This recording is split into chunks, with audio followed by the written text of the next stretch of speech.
construction sites in northern Iraq and Syria. Museums serve as a place where people can come to this idea of Islam through the material culture, not just through what they're being told all the time. When these galleries first opened, they were part of the Near East Department. That became the Islamic Galleries in 1975. Now they're defined by geography, focusing on the Middle East, Turkey, Iran, Central and South Asia. What we want to reflect in the title of the door is kind of what we cover and what we don't cover. Because, of course, there's a huge population of Muslims in places like Indonesia, but we don't have the art of Indonesia in these galleries. Once you're inside, it's like traveling back in time to a lavish Arabian court. There's an intricately woven carpet that stretches 30 feet across a gallery, a carved Moroccan courtyard with a fountain at its center. Paintings with details you need a magnifying glass to see. So much of the art has nothing to do with religion at all. Navina Heather helped plan these new Islamic galleries. She says when they began renovating them after 9/11, they asked themselves one fundamental question about the term Islamic art. Do you think about it as the heritage of the Islamic world, or do you think about it as the Islamic heritage of the world? You see, there's a difference there. The Met has definitely taken that second approach. The emphasis here is on connections, says Heather, on how trade with China, Africa, and Europe transform Muslim societies, and vice versa.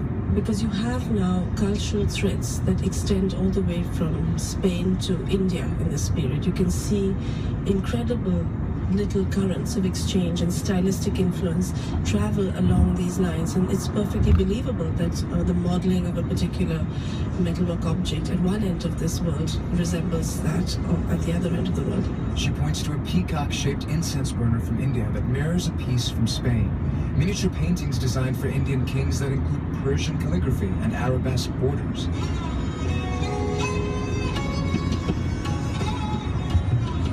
Navina Heather seems to relish bringing these objects to life. She curated a temporary exhibition this summer of art from India's Deccan kingdoms, which flourished from the 15th to 17th centuries. She wove together a playlist of music, maroon and purple walls, mood lighting. The exhibition's subtitle, Opulence and Fantasy. Sometimes when you're too Puritan about things, you can actually kill off the vibe completely, which is what we definitely didn't want to do.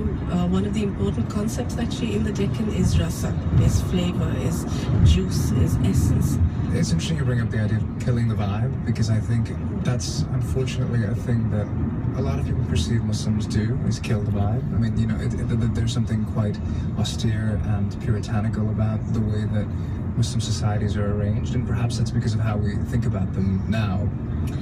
Well, the interesting thing about the arts of the Islamic world and courts is that there is always a wonderful tension between the most austere traditions, whether they are simple black ink calligraphy on a very simple plain page surface, the beauty, the stark beauty of that, contrasted with the kind of opulence and a love for color, for texture, an imagination, a feeling for romance and beauty, some great music.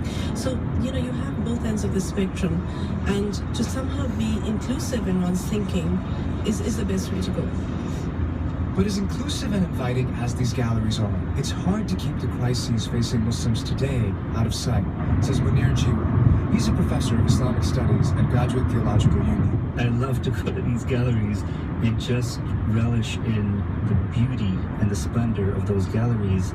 And at the same time, I'm very mindful, especially because my daily work reminds me of it, of just how difficult it is to relate or translate that very beautiful aesthetic experience that one finds in a place like the Met to the realities on the ground and the very difficult and challenging present. But that's not what the Met does in its Islamic galleries. Navina Heather emphasizes that she and the other curators there are art historians first and foremost. We show things on the basis of their artistic merit, their rarity, and their historical importance.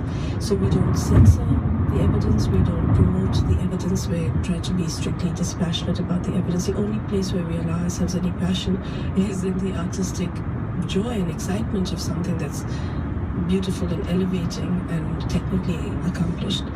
But we don't get ideological about it, and I think that is something to keep in mind.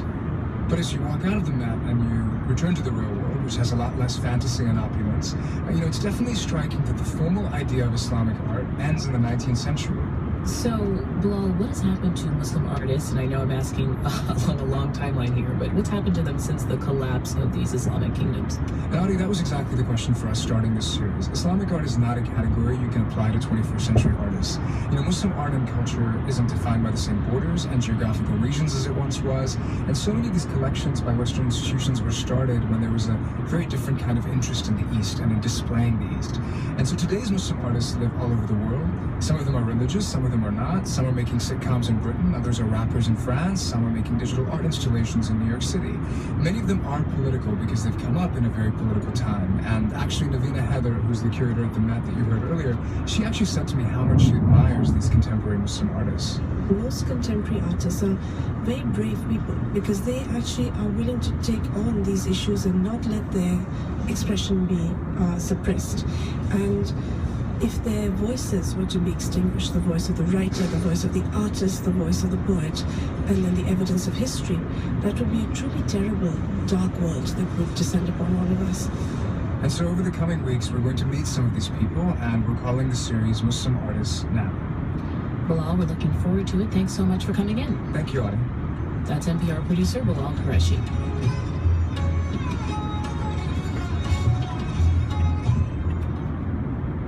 This program is brought to you in part by a grant from the Corporation for Public Broadcasting.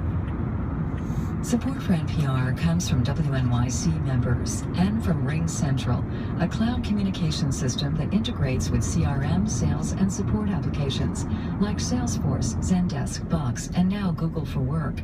RingCentral works to drive business forward. Learn more at ringcentral.com. The Cy Sims Foundation, since 1985, supporting advances in science, education, and the arts towards a better life. More information is available at cysimsfoundation.org. And the Herbert Simon Family Foundation, supporting NPR and member station WFYI in Indianapolis, working together to cover stories and issues that inform listeners in Indiana and beyond by providing critical information about the factors influencing education. Coming up on 93.9 FM, WNYC, and WNYC.org is Radiolab, and on AM 820, it's On Point. And tomorrow, stories about missing emails, oceans of campaign cash, and carefully scripted appearances may sound like the usual complaints about Hillary Clinton. But on one issue at least, she sounds different than she has in the past. Tomorrow on Morning Edition, WNYC's Andrea Bernstein offers analysis of Hillary Clinton on the issue of race. That and more tomorrow morning right here on WNYC. You're listening to WNYC and WNYC.org at 8 o'clock. This is WNYC, FM, HD, and AM, New York. Just keep listening.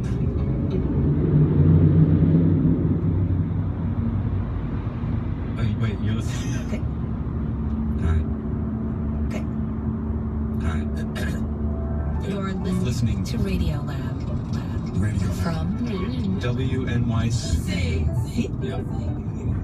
and NPR. Okay. This is Andy Rowe. So I've got here, you get rack makes it's falling apart. He's a TV producer in London, and in his office, where we reached him, he's got these very special metal balls. This is the original prototype of a golden ball. It's lovely and shiny, it's very light. Each one's the size of maybe an orange or a tangerine or a tennis ball, painted gold. It makes a very satisfying clunk when it closes. And that clunk, that is the sound of betrayal. Because Andy has used these balls to bring out the worst in people, to show how ugly and conniving we can be, but also how wonderful. And if you think you know about all that, then you could win big on golden balls. Okay, so we're talking about a game show called, of course, Golden Balls. Andy was one of the executive producers, did pretty well. We were really, really proud of Golden Balls. Ran for 3 years in the UK. Nearly 300 episodes in quite a short space of time in the show. And so it was such fun. And it is fun, because in many ways it is just a normal game show. But I would argue there's more going on here. In fact, I'm about to argue that. Because there is a moment in one of those 300 episodes, one moment, that I just cannot shake. Because you remember the first time I showed you this clip. I certainly do. I was totally thrown by it. Because what's about to happen is that two guys with totally different moral philosophies are about to go, yes, with some fascinating results. And this story, in fact, inspired the whole show. It did. Today. 3 different SmackDowns, all that somehow smack down, not in the way that you would expect. Different people, different dreams, different worldviews. All going pow. And we're calling the show What's Left When You're Right. which is Genius.